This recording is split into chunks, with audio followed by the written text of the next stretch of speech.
Prévenir plutôt que guérir. Le célèbre adage n'a pas pris une ride. Prévenir, mais aussi anticiper, parce que nous vivons aujourd'hui de plus en plus longtemps. Il est important de prendre notre santé en main, de façon à être le plus en forme possible tout au long de sa vie. Et ça suppose quoi ? Eh bien, ça suppose d'être vigilant, d'autant que bon nombre de maladies chroniques sont en réalité évitables si on a une bonne hygiène de vie. Il ne s'agit en aucun cas d'adopter un discours moralisateur ou culpabilisant, mais tout simplement d'adopter les bons réflexes pour rester en bonne santé. On en parle aujourd'hui sur le plateau de Santé Connexion, diffusé sur le Figaro. Bonjour Sophie Dussiol. Bonjour. Bonjour Marc Salomon. Bonjour. Merci d'être avec nous aujourd'hui. Vous êtes tous les deux cofondateurs d'une appli qui s'appelle Anticipe. Alors, qu'est-ce que cette appli ? En quoi consiste-t-elle et à qui s'adresse-t-elle ? Alors, Anticipe, c'est une application qui vous permet d'anticiper les problèmes de santé. On va vous proposer de commencer par un bilan sur vos comportements de santé pour vous aider à identifier les potentiels facteurs de risque. Et puis, à partir de ces résultats, l'application va vous créer un programme personnalisé pour vous aider à adopter les bons comportements au quotidien. Tout ça sous un format gamifié et ludique pour rendre l'expérience agréable et gratifiante. Et alors, combien de temps est-ce qu'il faut y consacrer chaque jour ? Alors ça dépend de votre emploi du temps et des préférences de chacun. C'est pour ça qu'au début, après votre inscription, on va vous proposer de nous donner le temps que vous souhaitez ou que vous pouvez consacrer à votre santé tous les jours, et le contenu s'adapte en fonction. Alors, si j'ai envie de consacrer du temps à ma santé, si j'ai envie de télécharger l'application Anticipe, ce que j'ai fait, comment ça se passe ? Est-ce qu'il y a un système d'abonnement ? Alors, effectivement, Anticipe, c'est quelques euros par mois, par abonnement. On peut voir ça comme un bon investissement, parce qu'au quotidien, on a tous beaucoup de problèmes, mais le jour où on a un problème de santé, on n'a plus qu'un problème. Alors, Marc Salomon, vous êtes médecin, vous êtes cardiologue précisément, et vous êtes expert des sujets de prévention. Pourquoi est-ce que vous avez eu envie de vous lancer dans cette aventure et de co-créer l'application Anticipe ? Écoutez, j'ai fait plusieurs années de chirurgie et réanimation cardiaque et j'ai vu arriver chaque jour dans mon service des gens qui faisaient un infarctus, une insuffisance cardiaque, donc dans un état grave. Et chacun avait des facteurs de risque cardiovasculaires non pris en charge. Ça, c'est la première chose. Et donc, mieux prévenir, mieux anticiper. La deuxième chose, c'est que ces gens-là avaient eu dans les heures ou dans les jours qui précèdent un épisode de douleur, d'essoufflement, etc., et qui n'avait pas été pris en compte. Donc, c'est de là qu'est venue cette idée de se dire il y a tellement de choses à faire pour anticiper, et c'est comme ça qu'on a créé cette application. Quand on vous entend, il y a presque une mission d'intérêt général, finalement. Bien sûr, étant donné qu'on va en reparler probablement tout à l'heure, ça a des conséquences sociétales, économiques très importantes. Oui, effectivement, on y reviendra.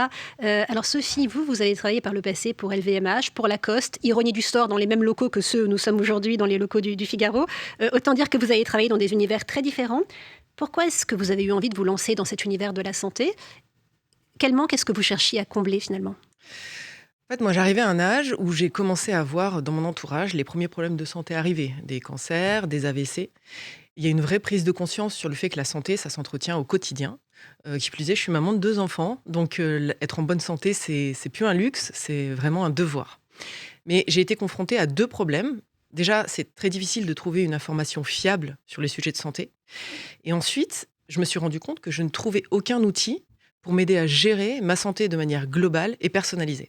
Alors, Donc on l'a créé. Justement, j'allais vous demander qu'est-ce qui vous différencie d'autres applications, parce que vous disiez que vous avez eu du mal à trouver des outils. C'est pas qu'il n'y a rien sur le marché, c'est que vous avez manifestement pas trouvé ce qui vous convenait.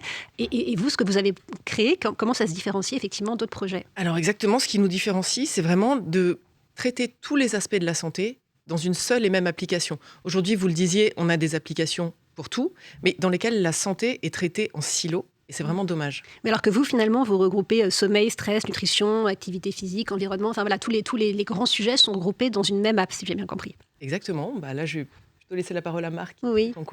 Oui, l'objectif, c'était effectivement de ne pas avoir en silo une application pour chaque thème. Et ensuite, deuxièmement, il y a des interactions. La nutrition impact sur l'activité physique, sur le sommeil impact sur le stress. Donc l'objectif, c'était vraiment de tout avoir au même endroit, en sachant que, par ailleurs, la prévention, c'est très large. Donc on s'intéresse aussi au dépistage, aux vaccinations et vous verrez que dans un deuxième temps, Anticip va évoluer pour essayer de préempter la totalité des sujets de prévention, ce qui en fera une plateforme holistique tout à fait originale. Y compris les sujets de santé mentale, si j'ai bien compris. Bien entendu. Exactement. Ouais. En fait, Anticip traite à la fois la santé physique et la santé mentale. Et on a d'ailleurs une utilisatrice, Héloïse de Saint-Brieuc, qu'on salue si elle nous regarde, qui décrit l'application comme l'application du corps et de l'esprit. Et je trouve que c'est assez joli. Oui, c'est joliment exprimé. Alors, quand on télécharge votre application, on doit remplir un bilan. C'est jamais simple de remplir un bilan parce qu'on doit se noter son hygiène de vie, la qualité de son sommeil. Est-ce que vous avez l'impression qu'il y a parfois un hiatus entre ce que les gens déclarent et la réalité ? Complètement. C'est d'ailleurs ce que nous disent nos utilisateurs. En fait, ce bilan, c'est vraiment un détonateur de certitude, un dynamiteur de certitude, dans le sens où ce qu'on voulait, c'est confronter les gens à leurs connaissances et leurs habitudes en matière de santé, à la véracité scientifique et médicale, et les idées derrière à changer. Bien sûr. Alors, vous parlez des habitudes. C'est pas simple, quand on a des habitudes, de les changer, que ce soit sur le plan du comportement alimentaire, de l'activité physique. Concrètement, comment est-ce que vous aidez les gens à adopter les bons comportements ? Alors 2 choses, peut-être revenir une seconde sur ce qu'on vient de dire sur le bilan. Ce qui est très intéressant et qu'on voit, c'est que les gens se rendent compte que s'ils donnent la bonne information, s'ils sont bien précis sur ce qu'ils font, sur ce qu'ils sont, etc., le programme va s'adapter et va leur donner des éléments beaucoup plus personnalisés. Ensuite, les comportements, c'est central. C'est-à-dire que tout le monde sait qu'il faut manger 5 fruits et légumes par jour et marcher 30 minutes. Personne ne le fait. Pourquoi ? Parce que le problème, c'est de changer les comportements. Or, pour changer les comportements, nous avons fait un gros travail. Nous avons modélisé des théories de changement de comportement pour accompagner les gens au quotidien.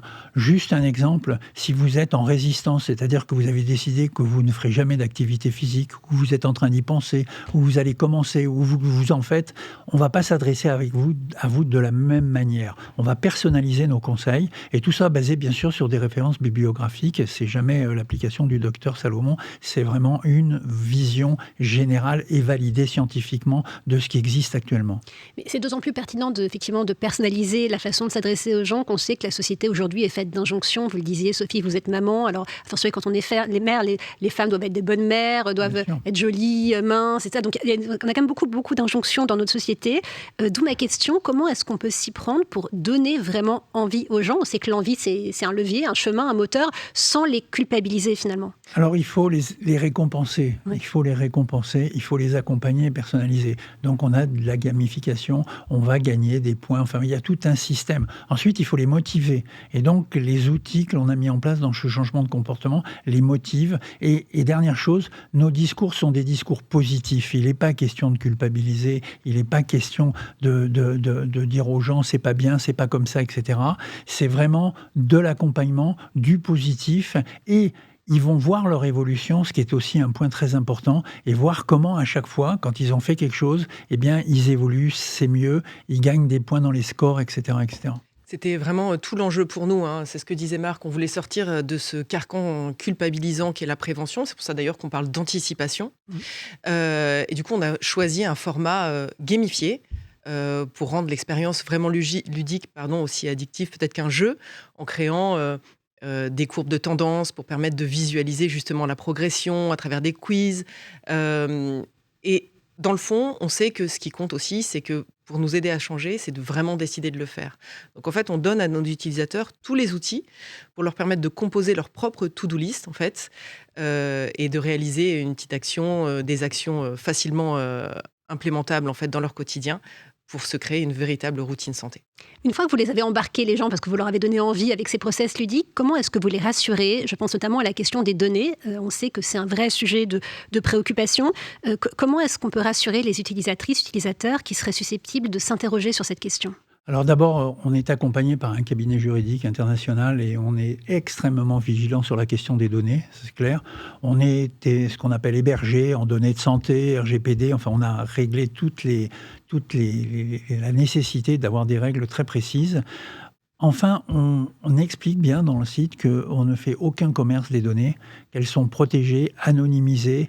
Voilà, donc il y aura une dimension obligatoire et nécessaire. Le premier point, c'est de savoir qu'on ne fait pas commerce de ces données-là. Je pense que c'est quand même et qu'elles sont de toute manière. C'est important de le rappeler. De le dire et qu'elles sont anonymisées, bien sûr. Dernière question pour adopter un point de vue un peu plus macro. Finalement, prendre soin de sa santé pour soi, c'est bien, mais à un niveau plus global, c'est aussi l'occasion de permettre de faire des économies pour la sécurité sociale. Alors, c'est effectivement dans ce sens. On est dans un monde d'incertitude, incertitude politique, géopolitique, surtout en ce moment, financière, économique, etc. Et l'accès aux soins devient une vraie problématique aussi. Donc les gens, c'est dans les préoccupations, la santé est dans les 3 principales préoccupations des Français. Les gens sont de plus en plus inquiets sur leur santé et sont capables d'anticiper. Par contre, c'est pas simple. On a un ministère de la Santé qui est devenu un ministère de la Prévention, donc ça c'est déjà une bonne chose. On a une Caisse nationale d'assurance maladie, il faudrait qu'elle devienne Caisse nationale d'assurance santé. Et donc tout ça avance, la prévention, et donc nous on parle d'anticipation dans le bon sens. Et peut-être dernière chose qui est très très importante, un célèbre économiste que vous recevez souvent au Figaro qui s'appelle Nicolas Bouzou, a publié un rapport très brillant qui montre pour la première fois que la prévention est efficace économiquement et que si on mettait en place des solutions de prévention identiques à celles qui sont dans le cadre de l'OCDE, au même niveau, on gagnerait plus de 10 milliards d'euros par an. Donc je pense qu'on a démontré que la prévention est efficace, on a démontré qu'il valait mieux faire du préventif que du curatif, et maintenant on sait que c'est viable économiquement et qu'on peut faire des économies. Donc les planètes sont alignées pour l'arrivée d'Anticip. Les planètes sont parfaitement alignées. Merci beaucoup d'être venus nous parler tous les deux à la fois de cette application, mais aussi plus largement de l'importance de prendre sa santé en main. C'était Santé Connexion, une émission diffusée sur Le Figaro. À très bientôt.